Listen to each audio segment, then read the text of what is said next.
Very good evening to you, and welcome to Politics 101 on a Tuesday evening. We are in the month of December, and you know some what a month December is.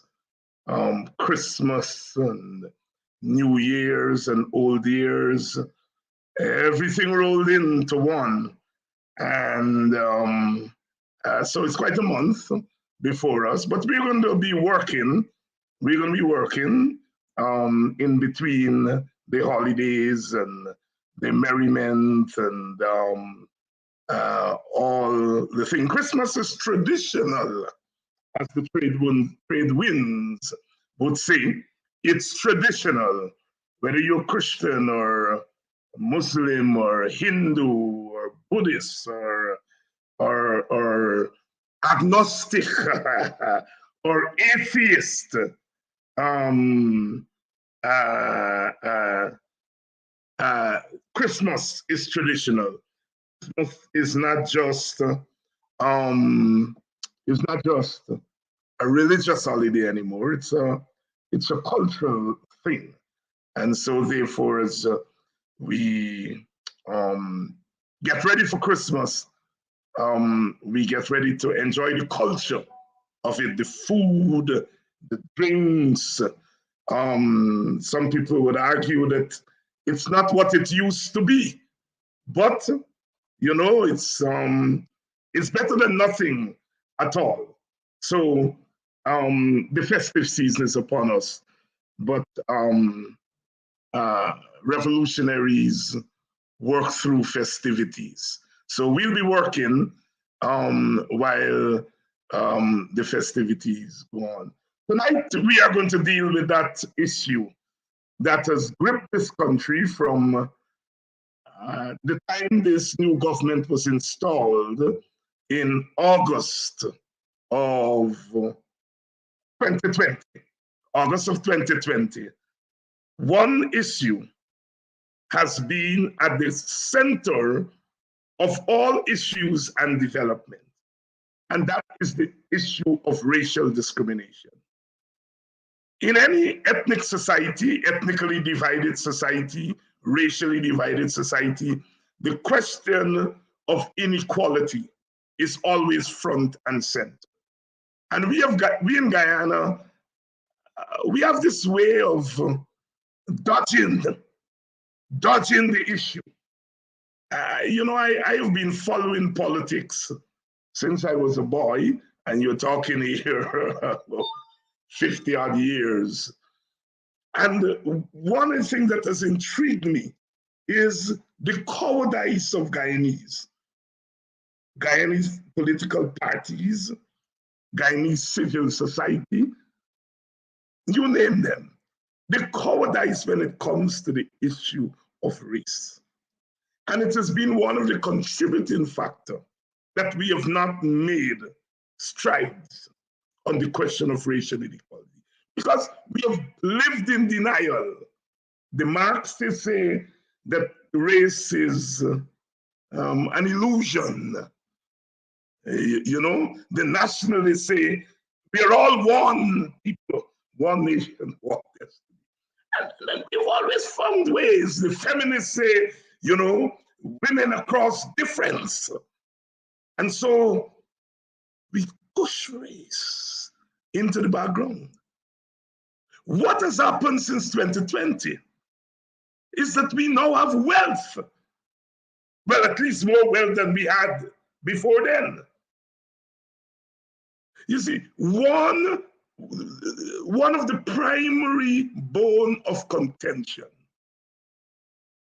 between ethnic groups, among ethnic groups, is the question of resources. And while there has been ethnic discrimination, racial discrimination, we never got our teeth into it, partly because of cowardice, but partly because there wasn't a lot of resources. Now we have a lot of resources. And we have the PPP government in power. And old people say, you are in a yellow 2 times. And you know the saying? You are a yellow two-time. So since they see the money, everything raised up from the dead.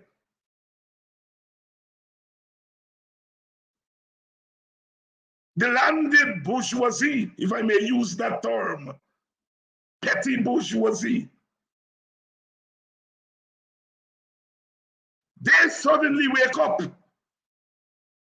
and they want all the money. And the ethnic group with political power start to make demands on their leaders to look after them. I'm not saying they want all the money, but they're making demands on their leaders to look after them. And so the government becomes the facilitator of class inequality and race inequality as far as the distribution of wealth is concerned. What has happened in the last few months is, starting with Coffee 250, doing that conference on the emerging apartheid state, just what the doctor ordered. Some Black people ran away from the conference. We understand that. The government went into scare mode. We understand that. But every single day from that day, the government has had to defend itself against the charge of an apartheid state. Every day. I'm right now doing a content analysis, starting from the Coffee 250 conference to the president, checking the four newspapers, and the online papers like Demerara Waves and Village Voice, checking them to see the government defending itself against the apartheid state or attacking those. And I'm almost certain, I haven't done the research yet, I've now begun. But you know, it's tedious to go through the thing, it takes time. But what we are seeing every single day, they're defending themselves, which means the emerging apartheid state is real. Or put another way, they get catch with their hand in the cookie jar. When Coffee 250 said, apartheid state, by the time they can run and take off the apartheid jacket, they get catch. The Americans call them to Washington and say, man, you get catch. And the vice president and Hakeem Jeffries and Letitia James and all those people, see them naked with their apartheid suit on. They didn't get to put on the jacket and tie. They get catch. What is the answer? The answer is, you all got to provide the evidence. You all got to provide the evidence. You all have to provide the data. Data is not necessarily evidence, you know. They think we have got to school, so they're throwing wrong terms. Provide the data. Well, you can provide data. The data is not the evidence. What they want is the evidence. Evidence is found two places, or in two ways, two methods. One is called the qualitative method. That is, you look at the systems that are in place to distribute the resources, political resources, economic resources, cultural resources. You look at the system. Qualitative. qualitative evidence. And then you look at the quantitative evidence. How many? When the demands go into the system have to spit out outcomes. And if the outcome is discriminatory, then it means the system is discriminatory. We are playing with them. My auntie used to tell me, I send you to school to read books, not just to be bright, but to be able to defend yourself and explain yourself. I see Angela every day you're writing paper. Teacher George would say, he out to run, he have to wear bib. Loquaciousness. The nice in the market doesn't determine the sale, and because half the time you're chatting. I'm a decent professor. I can't say, well, but you're chatting nonsense. So tonight, I got three at the back. He said them, whoa, three of the brothers who, I say Kwame Mackay. I don't like calling people the name, you know.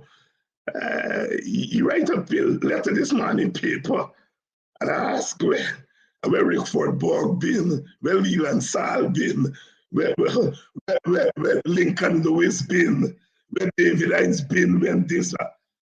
These little boys have no sense of what's happening around them. They're devoid of consciousness. And they was asking what big, strong man position like Lewis. You mean you want to see a big, almost fat man from boxing? Huh? You ask whether Rickford Burke every day Rickford Burke. And where were they? They're play blind. They were play blind. You wipe them from their eyes. Racism, racial discrimination in Guyana is real. It's real. It's real.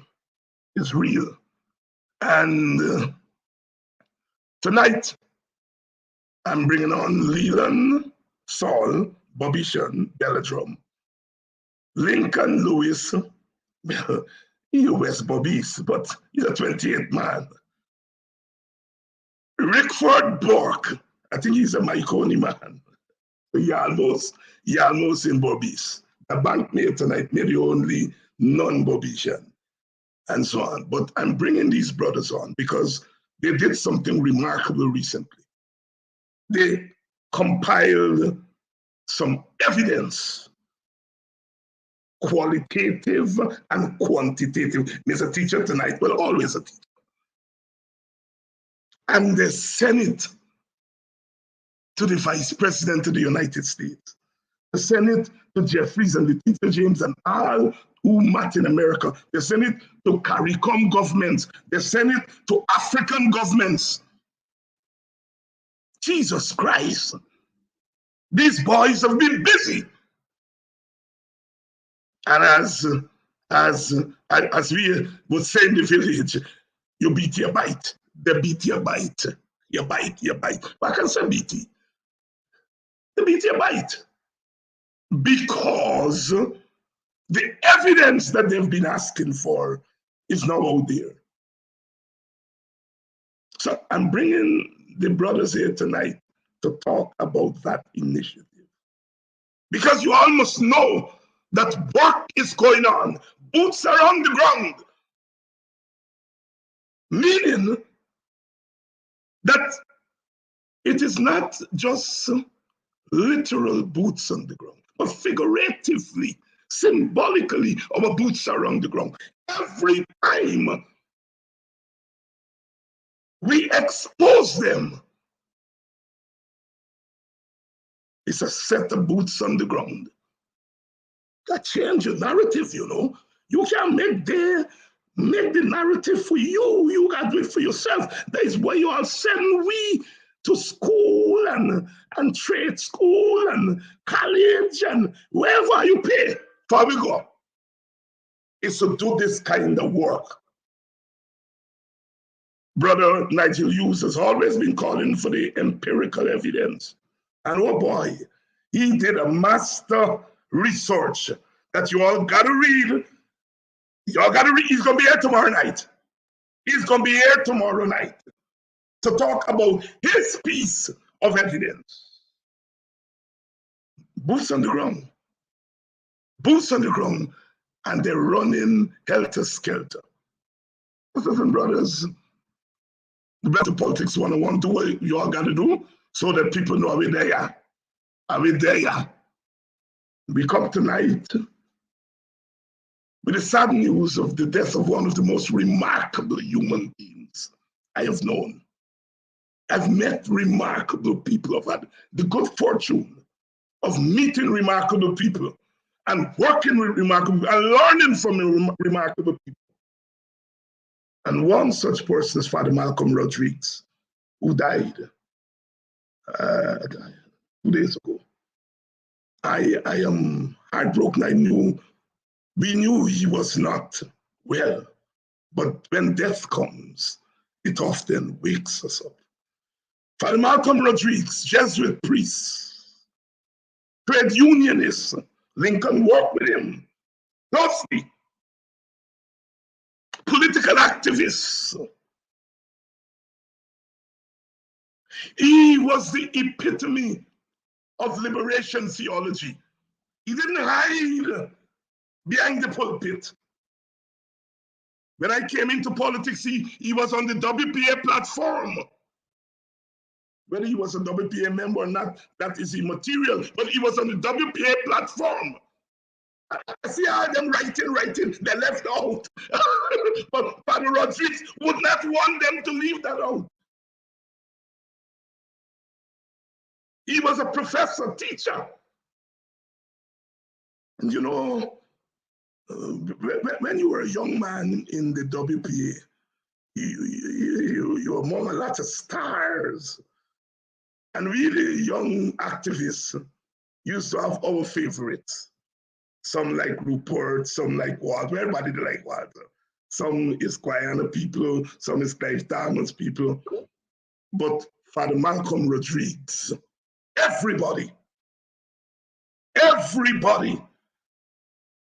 Here was a priest who, in the height of a vicious struggle, mounted the platform, put his boots on the ground, and fight for justice. Only last week, Henry Jeffrey was on this show, and he was reminding of the 1999 arbitration led by Brother Armstrong, including Clive Thomas and Ganga Prasad, I think, for the government. And then he reminded us of the teachers' arbitration with Father Rodriguez.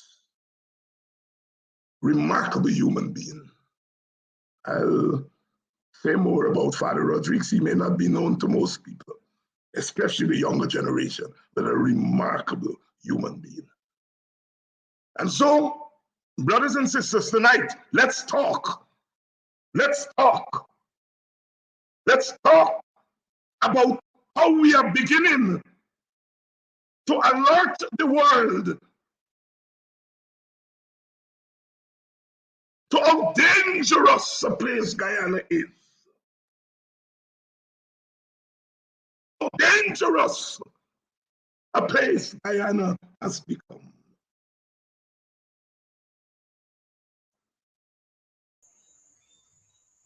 Lincoln. Good evening, brother. Good evening, and how are you? Fine, thanks, Rickford.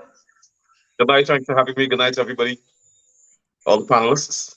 Lelon, for a long time you've been running from the bad boys. And once you're there, you can't come out. Your name calling, You never call Lelon with Lincoln, Rickford, David Himes, Mark Benshaw, Aubrey Norton, to name a pal. Lincoln, you are the one here. Lelon may no father. Rickford may no father, but I think you of the three would know father's best. How has his death find you? You know, we have lost a fine human being. You understand me, and a committed Guyanese. I met, I know Malcolm, we go back in the 70s. I remember him well. He was close to Clive, I know that, and a number of other persons. But let me tell you something. I believe that Malcolm become, while he fought in we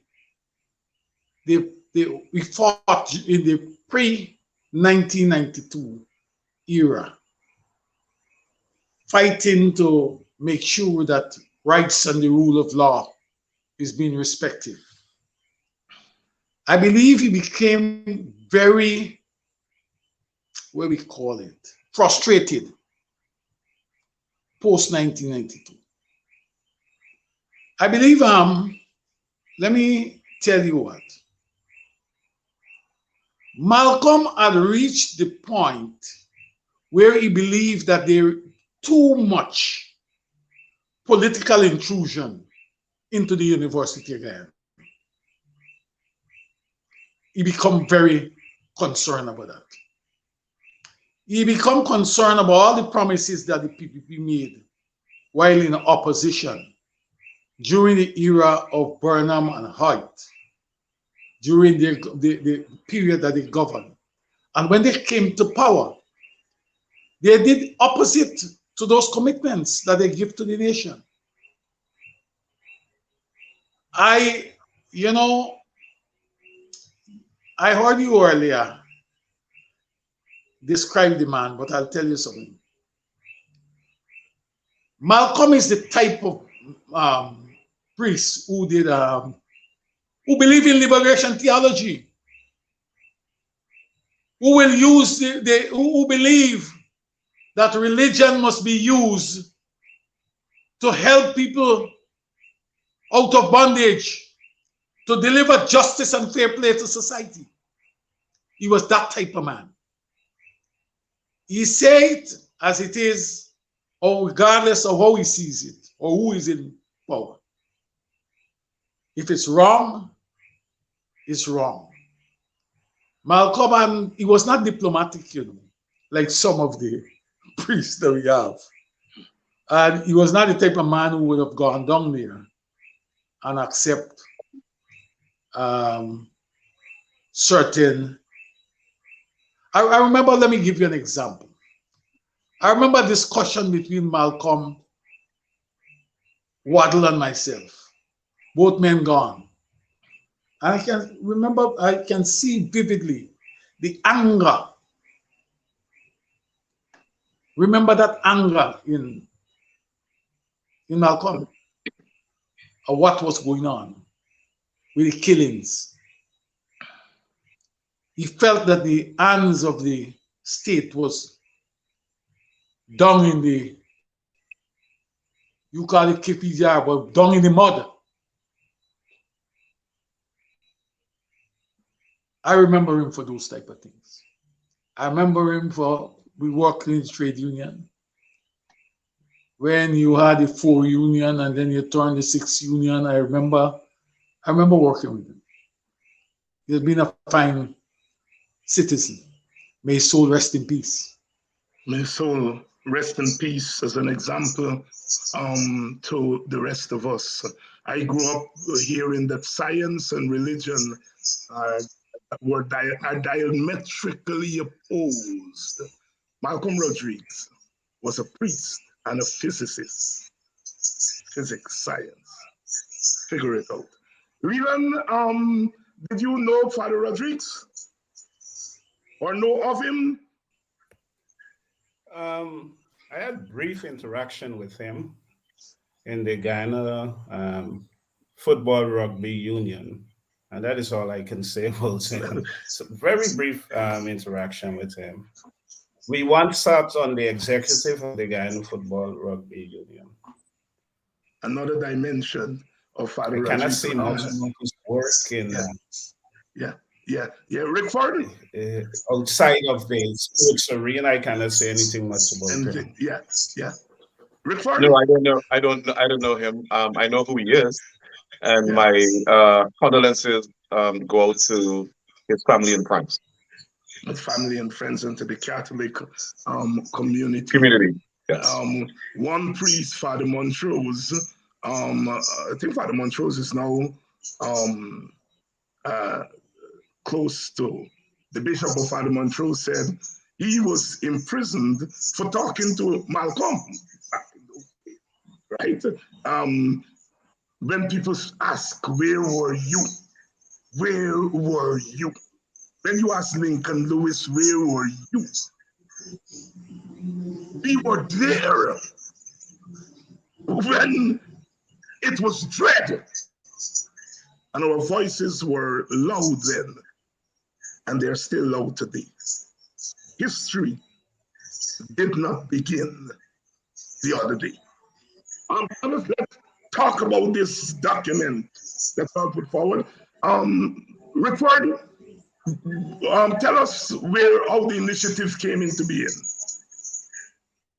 Well, thanks for having me. Thanks for the question. Good night to your listeners and my fellow panelists. Well, after we've witnessed so many denials from the government, um, after we had the rally last year, the government came out swinging, denying stuff. After we had the forum in New York, where the Attorney General, even before that, you had Congressman Jeffries, Congressman Yvette Clark, Congressman Hank Johnson, Congressman Albino Cerise from New Jersey, Hank Johnson from Georgia, Jeffries and Clark from New York have been expressing concerns that one, all Guyanese are not treated by this government in accordance with the equal protection provisions of the Constitution.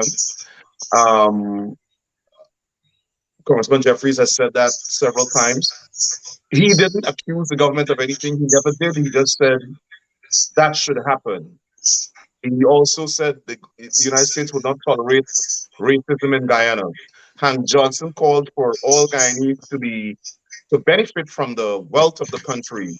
Hank Johnson called, sorry, Albino Series from New Jersey called for uh, Guyanese to benefit from the resources of the country. And on every occasion, the PPP government denied or either said yes, what the congressmen were requesting was actually happening. And then you had, when Congressman Jeffries went to the Adventist Church to address the Guyana Day, he was very clear that the United States government will not tolerate racism, and we have to start getting things moving in the right direction. The government responded to that by attacking the congressman. They sent out O.C. Rogers to smear the congressman. O.C. Rogers is working at the Guyana consulate. That has been confirmed. We have documents to prove that. He admitted that on the Gadari Kisun show. And then you had Letitia James being very tough, saying the government, that the United States will not tolerate racism. And, she called for an investigation of the allegations made against the government. She also said that if anything happens to me, the government will be held accountable. And the government came out swinging, attacking. Not at once did they decide to do an introspection, take stock, do an analysis, talk to the people making the allegations. Listen, it is clear to the United States officials now that the Guyana government doesn't believe that Black people belong to Guyana. That's how they behave. Because not once, one member of Congress told me, asked me this, I have not seen any press with the government meeting with African Guyanese leaders and their political representatives to try to resolve this matter. And that was very important. That's a significant observation. The government of Guyana is not recognizing the leadership of the African Guyanese community or their political representative. And so once Gail Teixeira issued this attack, and then once the congressman spoke and the government denied it, a series of officials in the United States government at the highest levels and Congress says, here, listen, we need a formal communication of what is going on in Guyana. We've been hearing these complaints at forums, at meetings. We have letters from CGID. We want to hear from the people in Guyana and the diaspora. And that's how the initiative came about.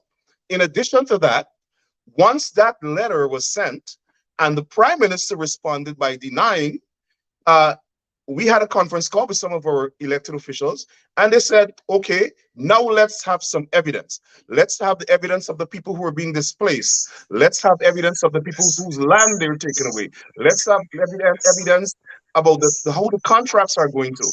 And so we hired an economist in Guyana to do an analysis of the contracts awarded by the National Procurement and Tender Board.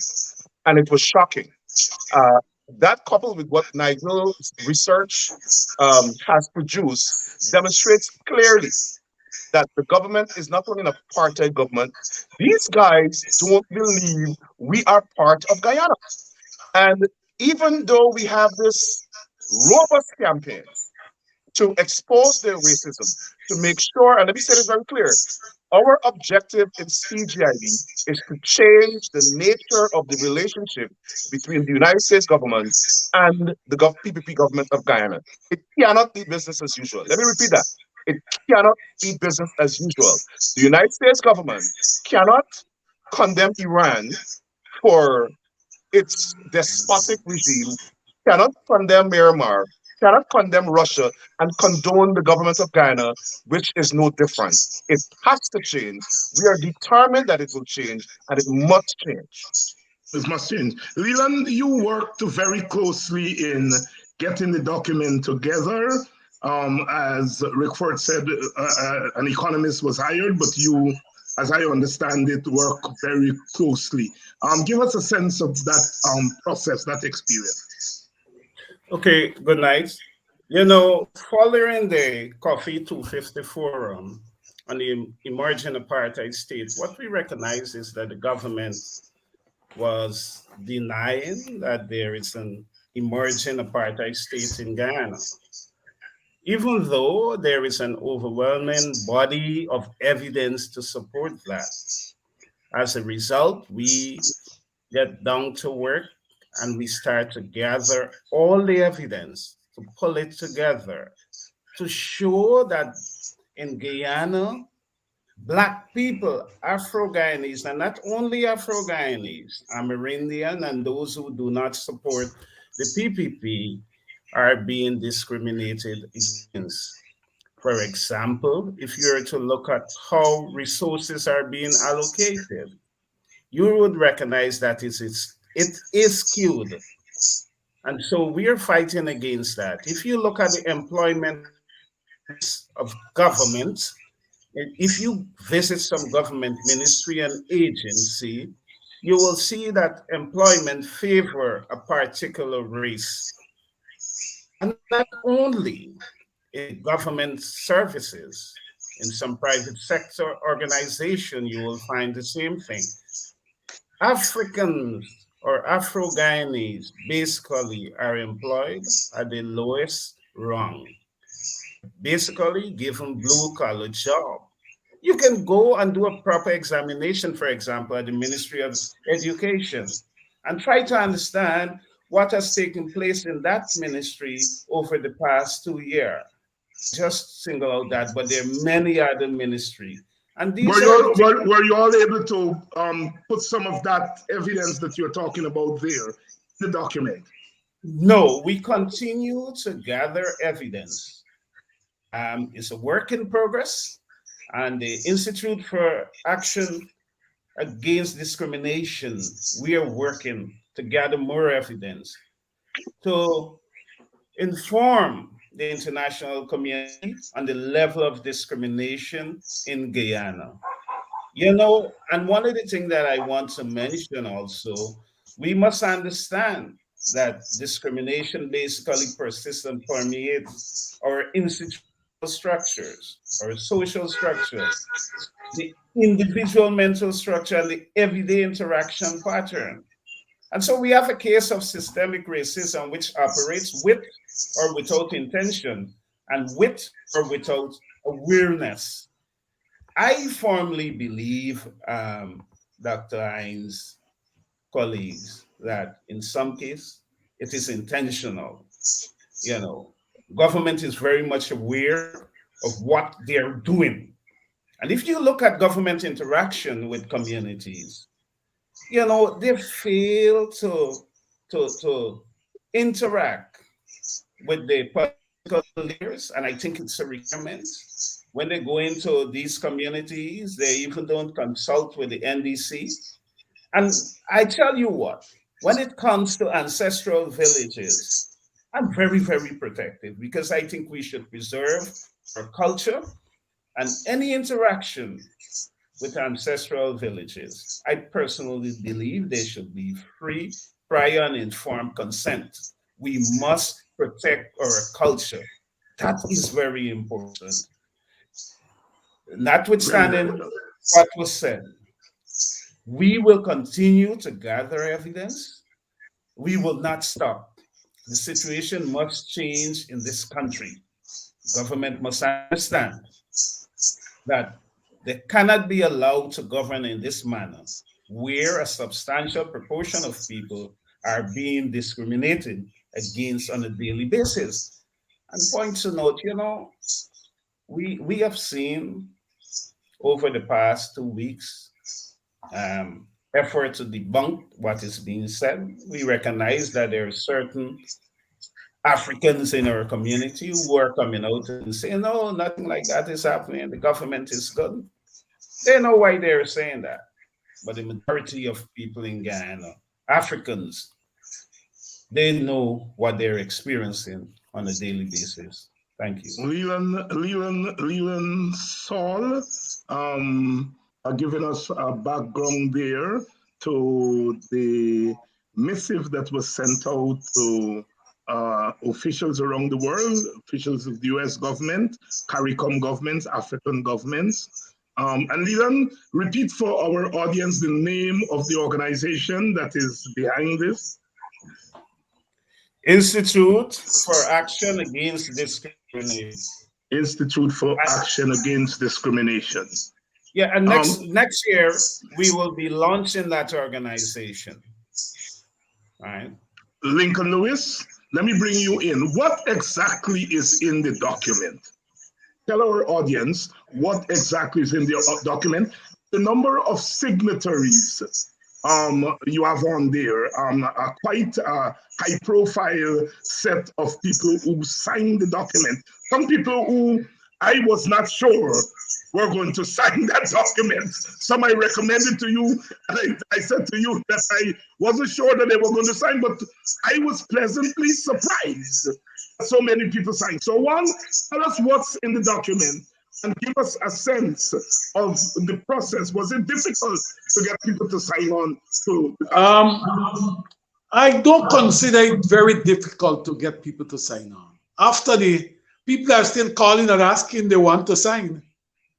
In fact, I've got a call on Sunday where a man asking me, when are you coming to our community that we can sign this document? Right? Because discrimination taking place here rampantly, right? Let me tell you this. I believe the document what is in the document has created some degree of concern. What we did was to highlight a number of areas where we see discrimination. And the document is structured deliberately in that way, that we are going to provide the evidence, because we want to go through that wherever it is. There must be a forum that we can sit across the table, and we are going to justify everything that we have said in this document. The document did not only speak about discrimination for Africans, but discrimination for people who express an alternative opinion. And we have those people. That's why this document was signed by not only African people, but East Indians, Amerindians. They have signed that document. But what is instructive is that over the years, every time you raise the issue about discrimination, the Jagdeo government, now the Orphanali Jagdeo government, they say to you,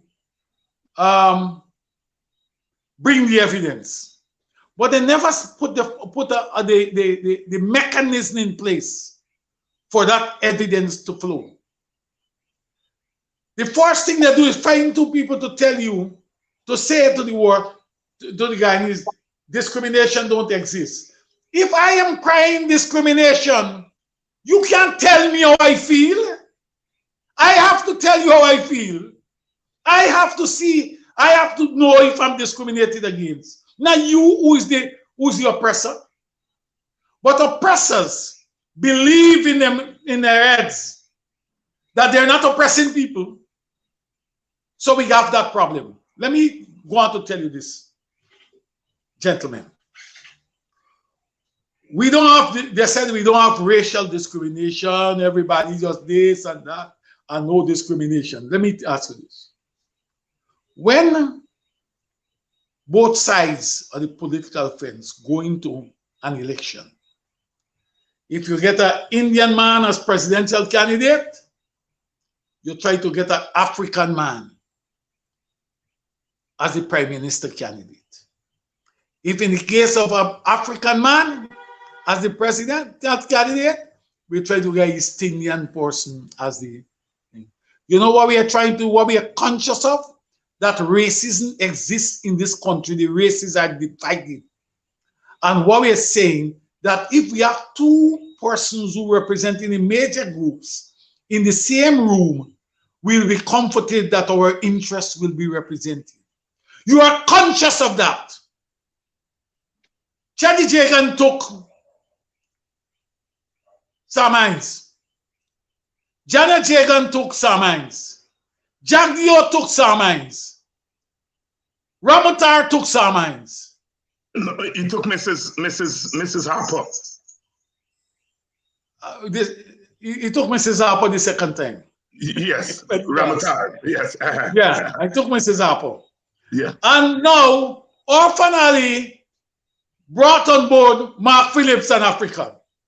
It tells you that you're conscious that these things exist.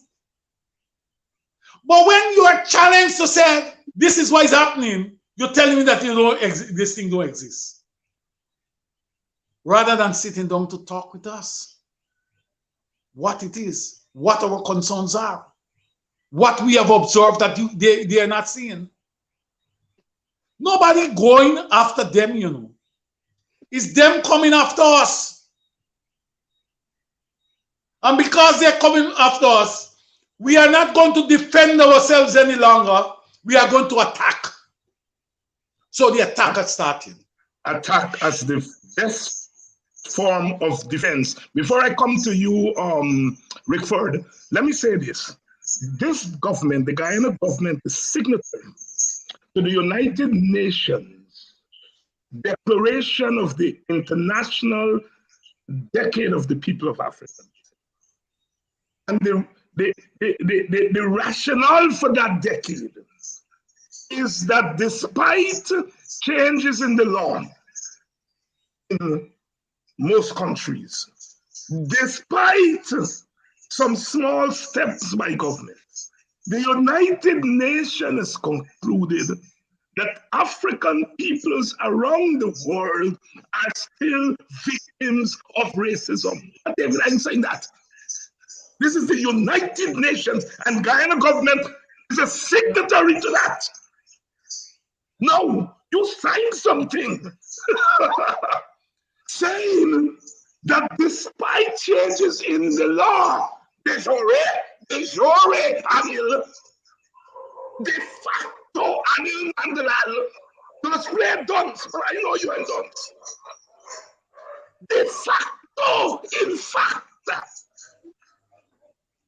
racism exists. The United Nations have said that.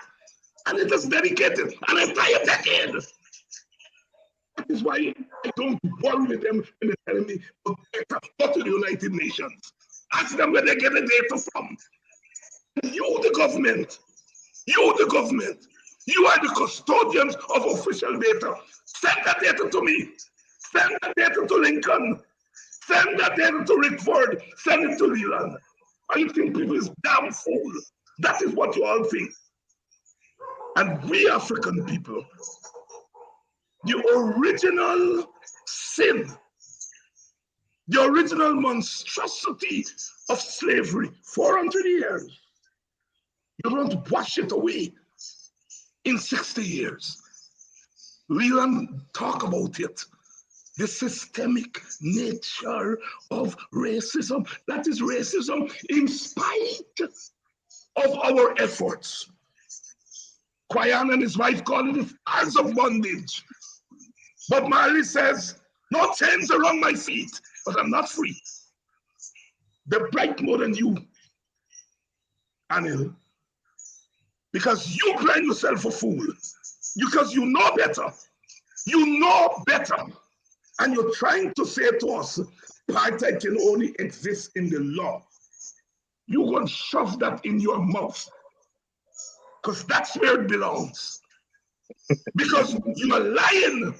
You are lying. Because you know better. You went to law school. And I know something about law school. And they tell you that the law is not just de jure. It's de facto also. It's de facto also. I'll never forget, Anil, you threatened to lock Coffee 250 officials up because you said they may be contravening the Racial Hostility Act. I will never forget that. And whenever I see you, I tell you to your face that you threatened to lock people up. We are saying, we are crying out as the sons and daughters of the formerly enslaved. We are crying out, please, please do not send us back to the plantation. Every time I hear the crack of the whip, my blood runs cold. Robert Esther Marley. Mr. Rickford Burke, you're a young man and you on this thing, I don't know if you're asleep, but since this missive went out, what are you hearing from your sources, from the officials in the United States of America? Well, even before I answer that question, I want to make this very clear to the Guyanese people. We had the forum in New York that was attended by almost 3,000 people to discuss crimes of transnational repression. And the government's response was to commit further crimes of transnational repression. Let me tell you what triggered the FBI investigation. Gail Teixeira's letter. Gail Teixeira's response to the forum by attacking myself and Paul Slow and Letitia James, and then Bart Jagdeo and other members in the PPP going to the Republicans to give dirt on the Attorney General, claiming that she's associating with criminals. That triggered an FBI investigation. And I'm telling you, there is an FBI investigation of Gail Teixeira's attack on Paul Slow, on myself. There is an investigation into the PPP's attempt to influence the New York Attorney General's elections. I have met with the FBI. I'm not sure Paul Slow can probably tell you if he did.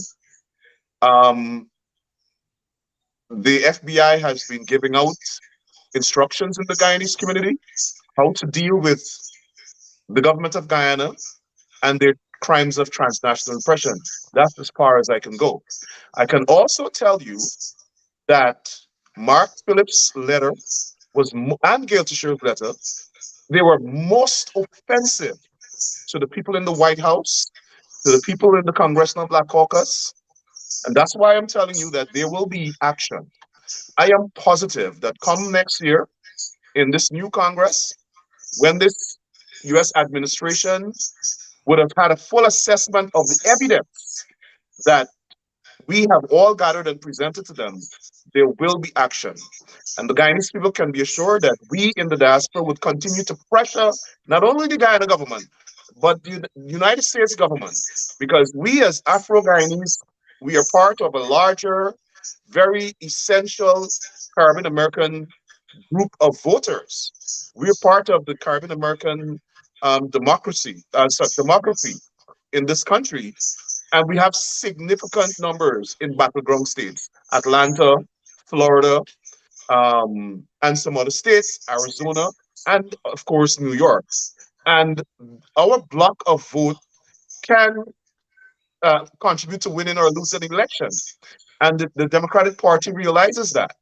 And the Democratic Party realizes too that the government of Guyana is a racist government, because they have not presented anything at any point in time to counter what we have said other than attack. Attack, attack, attack. Gail Teixeira and the government of Guyana saw the Attorney General of the state of New York, a very serious woman. I don't even think they know who they're messing with, stand up on a stage and said that they will not tolerate racism, and then issued a letter criminalizing, attempting to criminalize Paul Slow and Rickford Burke for bringing to the attention of the American officials the PPP government's transnational repression crimes. She wrote in a letter that I'm a criminal, that I am under rape. I mean, could you believe the audacity of these people? They want to adopt the Jim Crow era tactic of making Black people criminals so that nobody in America would associate with us. And look how they did it. She issued a statement saying Paul Slow and I are criminals. Then the PPP sent information to the Republicans claiming that I'm a criminal and the Attorney General is associating with me. The Attorney General knows me from since I was in college. I have never been arrested in my life. How am I a criminal? But that's the information they fed to the Republicans, and they sent out their agents in Queens.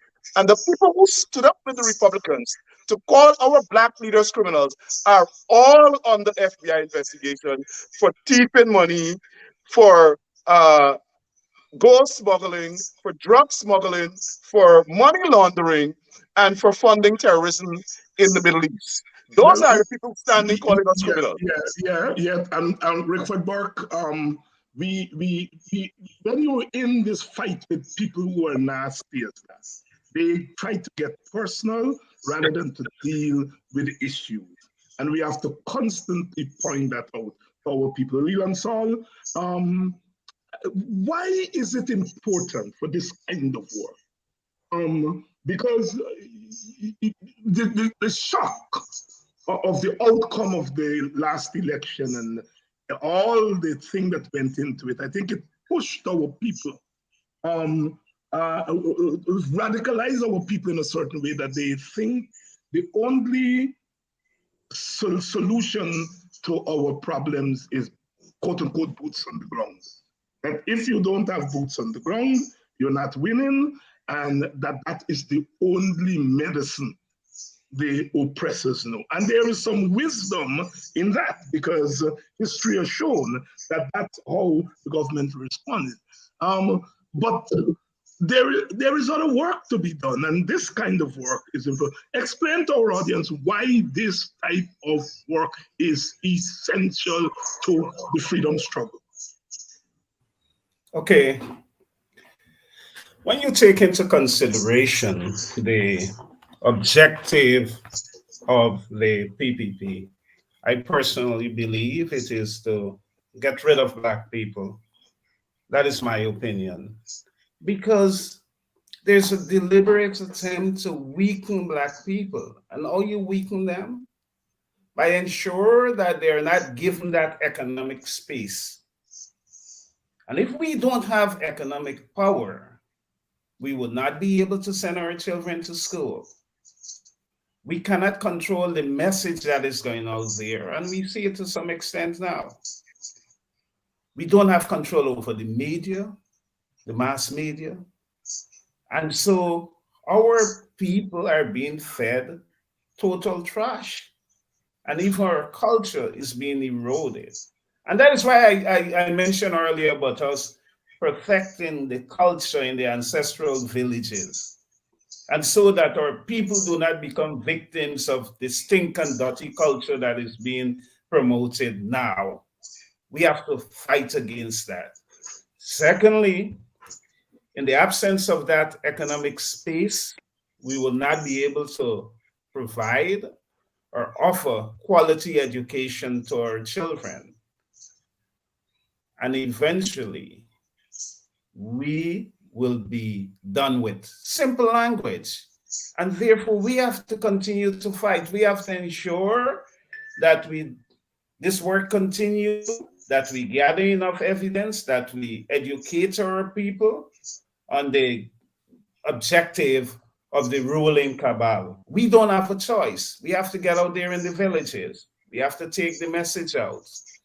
There's a constant struggle in some villages. I guess you're aware of what is going on in Moko Arcadia. Yes, And the yes. challenges those people are facing. And I will ask African Guyanese, I call upon them to be conscious about what is going on. You have a right to protect your cultural heritage. Be conscious. Bear in mind that we must preserve and protect our heritage. And that is important, you know. And so as we go around in communities, as we engage people, we ask you to come on board. This is a movement to ensure that we survive for the next 1,000 years, or that our presence here in Guyana will be forever. If we fail to do that, it will be detrimental for us as a people. We cannot afford that. You must ask yourself, what is it you are benefiting now? How much? I think Rickford did some work. Nigel did some work. And we see our resources are being allocated. We are not benefiting from those resources. And if we are not benefiting from those resources, how can we preserve our family, our community, and the African society in Guyana? We have to fight back. We have to fight back. We must ensure that we create that space where we can live. And we must ensure.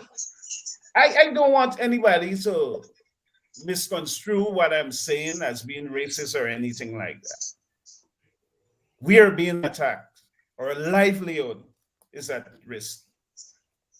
Our livelihood is at risk.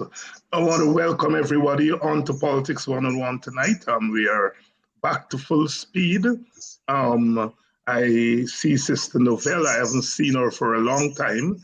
I know when you're as busy as she is, you take sabbatical sometimes. I know how it is, but welcome back, Sister Novella.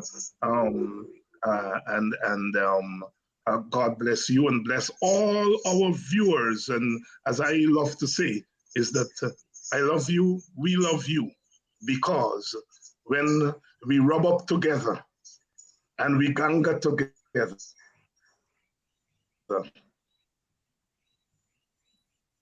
as one people, one aim, one people, we are better. Lelon Saul there invoking Bob Marley without calling his name when he told us to know who you are and where you stand in the struggle. That brother was deep. Know who you are and where you stand in the struggle. That's what they're afraid of. I see them write something the other day about how we are here every night and we have lights following. Oh my God! Caleb Brown will say, oh my God! And you know what? Caleb Brown was the scout captain in Boxall Garden. He said, oh my God! Are you know what Midda? Are you know what Midda? He said, Charles go say, world going. Are you admit that we have a large following? Lincoln, you and I were talking before we came on earlier, and we were reminiscing that we come out of the anti-imperialist struggle. You know, Brother Bob again said, you know, Rastaman work for no CIA. Rastaman dealing up with the imperialists. And we were reminiscing coming out of the imperialist struggle that here we are, you know, I mean, 50 years later, that we have to lobby the Americans, in fact, but other forces, lobby the Americans about our condition in Guyana. And the fact of the matter is that that has become inevitable. It has become inevitable that we have to lobby the foreigners. Take it away from there, Lincoln. Let me say to you that when we were talking about anti-imperialist struggle, you had two words, and you are attempting to make the third one the third world, right? Which is a non-aligned movement, right? The non-aligned movement went, and together the Eastern, the socialist world went. You're talking about one world, and one world, as the United States have been talking, that rights, human rights, take a centerpiece in this entire, where you're talking about making money. Human rights are important as a centerpiece in establishing this new world. And it is for that reason you have to use the issue of rights, and you have to bring rights, the transgression of rights, to the attention of persons, where if they live in Africa, they live in Europe, or they live in the United States, all of us will be consumed in this entire process. So since we're talking about rights, so what we are talking about here is rights and the rule of law. Let me give you one. A man said to me, he said, I am listening to this discussion every day. They're telling me about Exxon, and they tell me about the multinationals. He said, but nobody is telling me about the money that these men, that we are getting from oil right now, and is it being spent in our community for our benefit? He said, let us start with the little things. Let me start with the money that we're getting from the oil. Let me put the issue of, he said, we can't fight all the fronts and see. He said, put the issue of Exxon on them and the contract on the side. This money here, cost of living going up every day, and nobody telling me how we can stop it or how we can help people to get over it. We want the money. And I agree with the man, this layman story. So, my brothers, my comrades, our next march, we have to keep in our next march the issue of the resources of this country must be at the centerpiece, joined together with the issue of human rights. Human rights. Well, I go as a trade unionist, I will say trade union rights. But trade union rights are human rights. So all those rights, together with the question of the resources from the petroleum industry, will have to be put together. We have to put them on the table. We got to talk. Yeah. Dr. Martin Luther King was himself a very strong anti-imperialist, and he said to America, America, be true to what you put on paper. Lincoln Lewis is saying the same thing here tonight. He's saying, America said, we are championing rights and equality. And so, therefore, we are saying to America, be true to what you put on paper. And Reverend Andy Young, a lieutenant of Dr. King, they were talking about integration in America. He said integration is not complete until what? Until the money is integrated. Wisdom cometh forth from those who feel it. The poet Robin the Brew from Suriname. He said, I can feel it in the sun. I can feel it in my bones. He who feels it, he who feels it, knows it. You can't educate us for no equal opportunity. I'm talking about my freedom, my people's freedom. Brother Bob is not. All I bring into the air tonight here is the wisdom. You're telling me Anil Nandalal, at least I would listen Bob Marley. At least. I understand Anil is a Bajan. He sing Bajan. And I was reliably informed that Bajan is Christian Hinduism. English. So he must listen to English music. So he must listen to Bob Marley. He must have listened to Bob Marley. And as you do, and I'm picking for you tonight, Anil. I'm picking for you tonight because you eyes past our people. You eyes past our people. You grew up in Annandale next to Burke, so you know better. You know better. Rickford Burke. This work is hard work. And we have to let our people understand that before you depose, you must what? Expose. And in the process of exposing, you are in the process of deposing. The Marxists call it dialectical materialism and the equal of the opposite. Lincoln know them things because in Lincoln time, trade unionism and Marxism, they wrap up together. And Guyana, Lincoln, the Jews, the Marxist side of the World Trade Union movement. They had a big division in the 50s. Lincoln, we must talk about that one of these days on the evolution of the trade union movement in Guyana. Rickford, know that we are beginning to move and beginning to inform the stakeholders in America, in Europe, and the Caribbean, in Africa, about what's going on in Guyana. What role can the ordinary people, the extraordinary ordinary people, because they're ordinary because they are the ones who do the footwork, do the groundwork, but they are also extraordinary. Because tonight would not be possible without these extraordinary people who are taking time, hundreds of them who are taking time to be with us here. And often we don't realize that they're asking to work. What can they do?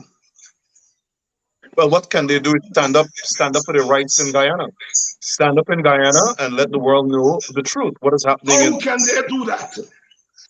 By doing the same thing we're doing, writing to their MPs, writing to the press, holding pickets, holding meetings in their communities, holding rallies.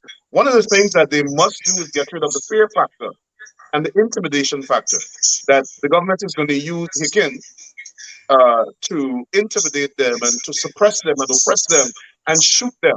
Let the world see the government sending police officers to shoot people in what they want to promote as a democracy. Stand up for your rights. Go out, hold public meetings, get your community involved. Right now, the government is trying to take away land from black people in Maka. I call on the people of Maka to go out and stand up, hold rallies. You don't have to picket and march only. Go and hold rallies. Go to churches and convene community meetings. Um, be innovative. Find various forms of expressing and exposing what's happening to you in Guyana. When they send the police to shoot you, it becomes an international incident, like what we see happening in Iran. And the world is watching now. The government is in the letter that, they spoke about the government using the police to suppress free speech, putting out wanted bulletins for people who were exposing them and so on. Let the world see the police in action. We have social media now. Get on your phones and videotape the police officers. That's what we want to see. And it's important because I don't think the people of Guyana understand what is at stake here. For instance, right now, the last check we made in the Sovereign Natural Resource Fund, there is $1.4 billion. Probably based on what we see here, less than 10% of that money will be spent on Black communities. As it is now, as Leon Saul just mentioned, we did an analysis of 288 contracts that the government gave out. Of that, 72%, which is about 23.5 billion, went to East Indians. 10% of that, which is 6.7 billion, went to overseas contractors, including East Indian Trinidadians. So a large part of that overseas contractor base is East Indian Trinidadian. Blacks, we got 7%, which is $2 billion. And the other small ethnicities got $93 million of $32 billion in government contracts. These people are pastors, Dr. Hines. Yes. And I will fight every day. My ancestors, your ancestors, the Amerindian ancestors, East Indians who don't support the PPP, all of our foreparents built this country. And what the PPP is doing is transferring the wealth of the country to their supporters, to their ethnic supporters, to their relatives and friends. It has to stop. So based on what we're seeing the trend here, of the $1.4 billion US currently in the New York Reserve Bank, 72% will go to PPP East Indian supporters. It cannot be. In some countries, that would have triggered civil war. Right? In Guyana, we're sitting down. I'm not calling for civil war, but I'm saying we accept it.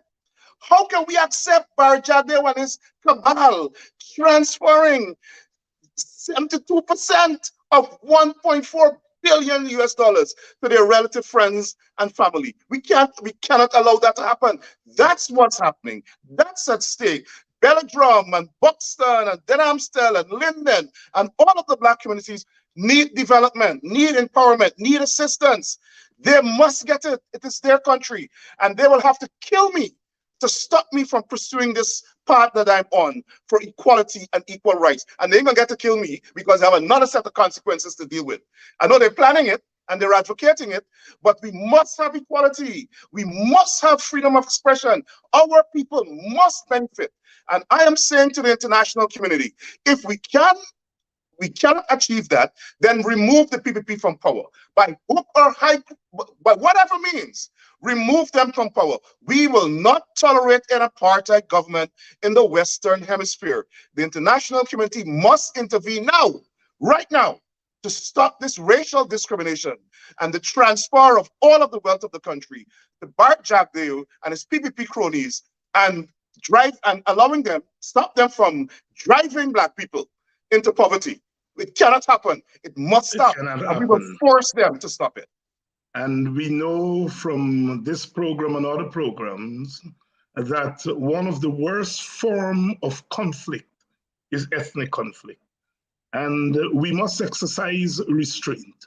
But in the process of restraint, of exercising that restraint, we must also be positively militant. We must exercise constraint. The burden of starting an ethnic civil war must not be with our people. We must not be the ones to be fronting for those who want an ethnic civil war. We must exercise restraint, but that restraint must be coupled with a positive militancy. Lelon, Saul, your closing thoughts, maybe tell us what's happening at Belgium after the famous visit that the PPP has been crying to everybody who wants to listen, and the minister going to carry development. What development? You expose Belgium people and black people. You turn up to in a building and talk about development. I heard they use all on Rickford. I heard they using that word. You expose me because I believe we don't know what is development. The original, along with the indigenous people, developers of what is Guyana. We know what is development. The village movement is development. A little girl going Belgium, going some building to bring development. Look, development. Walter Rodney used to say, if somebody bring freedom, and he could have said development and give you, tomorrow they can come back and say, give me back my freedom. We don't want development. Keep it. What we want is equal opportunity to develop ourselves. Every man got a right to decide his own destiny. In every chest, in every man's chest beat a heart. I don't want you all to develop me. The people are downright. Ask them, when they come to talk about equality, be ready. You come to bring your little stupid gifts, and you come to bring development. Lelon, you come in because I'm going to explode you tonight. Doc, you know, it is bad to live in a plural society, but I believe it's worse to live in an emerging apartheid state. You know, central government interaction with Belgium, it will do well if central government can speak or would speak to the local leaders. That is what we ask for, nothing else. You cannot run into a community and you decide what you will bring. We will not accept that. That's right. Come and talk to us. Let us sit down and have a fruitful discussion, and let us plan the development of our community. You know, there were some demands that I made of central government in relation to Belgium. And recently someone suggested to me that central government will not honor those commitments because of the letter that was sent to a US official. But I'm going to hold them to their commitment, those commitments that were made. It is not Freedom House money. It is the state money. It is not Irfan Ali's money. It is the people's money. And therefore, I expect the government to support the project in Belgium. We have a right to decide our destiny. And our destiny should not be linked to allegiance to the PPP. And I want the PPP to understand that. The monies of this country, the resources must be spent fairly across all communities, regardless of your political affiliation. I just want to make that point clear. And I want to put the PPP, if they do not support our project in Belgium, I will take it to a next level beyond Guyana. And I will say, yes, this is another case of you discriminating against a community. So I'm putting them on notice. I know they're listening. Those guys opposite office of the president. So y'all could take it there and tell the president. And that is my intention. You know, Lelon Saul, a son of Belladrum. What do they know of Belladrum? Who only Belladrum knows? That's paraphrasing C.L.R. James, who asked, what do they know of cricket? Who only cricket knows? What do they know of Belladrum? Who only Belladrum knows. Good evening to the wonderful, culturally uplifted people of Belladrum and West Bobbies, one of the richest custodians of African culture in our country. If you're from Linden, your roots, for the most part, are in West Bobbies. West Bobby. What do they know of Belladrum and Hope Town and El Dorado and 28 and Litchfield? Who only those villages know. Lincoln Lewis, you know something about Belladrum and West Bobbies. Your closing thoughts. Let me say to you very clearly that the first thing on the agenda of the PPP is economic genocide against African communities. It is a plan that is conceptualized, developed, and has been constantly implemented to destroy the African community. If my forebears fought against slavery, indentureship, fight for us to have internal self-government and independence, I implore upon my brothers and sisters around,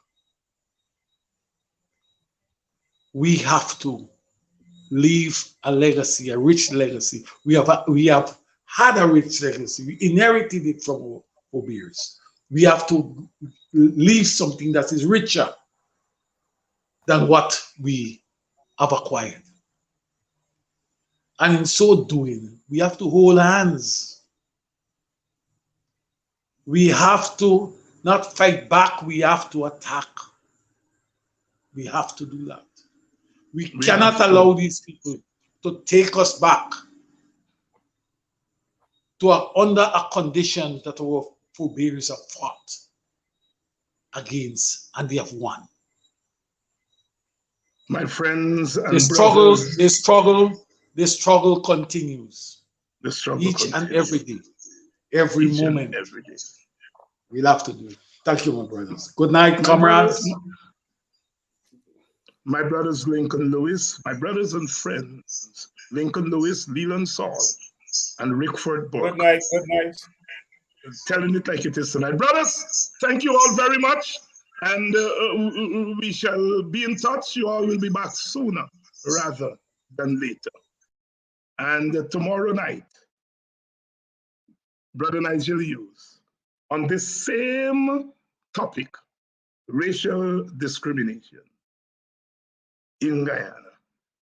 He has the evidence in a document called Economy and Justice in Guyana. He got it down there when he's coming here tomorrow night. We're going to start a little bit early. We're going to start at 6:30 so we can get a full hour and a half and we don't have to go over time. As I know you all got to go over to Mr. Duncan Sherrod. So tomorrow, 6:30, Nigeria is going to be here. Economy and Justice in Guyana. It's a masterful piece of research. And you all got to hear him taking us behind what he has come up with. And then on Thursday, we're going to have a team here to discuss the muscling through the Parliament, the National Assembly, of the amendments to the Representation of the People's Act. Muscling it through the Parliament. Rosedale Ford is going to be here, the Attorney General. Amanda Walton, oh my God, we haven't seen her related. She's going to be here on Thursday. And Kemra Dramjatan is going to be here on Thursday. High power lawyers going to be here to tell us about that scandal in Parliament. Brother Explainer would say that they're fixing in the Parliament. They're fixing in the Parliament. Let Winston Henry, the explainer, they're fixing in Parliament. That's what PPP doing in Parliament. Fixing in Parliament. Thursday, we're going to talk about that Muslim through of the amendments to ROPA. But tomorrow night, good night, good night, I will come for tell you, good night. Nigel will be here tomorrow night, and we go talk, our story. They say is not the knock, discuss the problem, and the knock back. Are you call for evidence? Are you get evidence in you? Good night. Oh my goodness.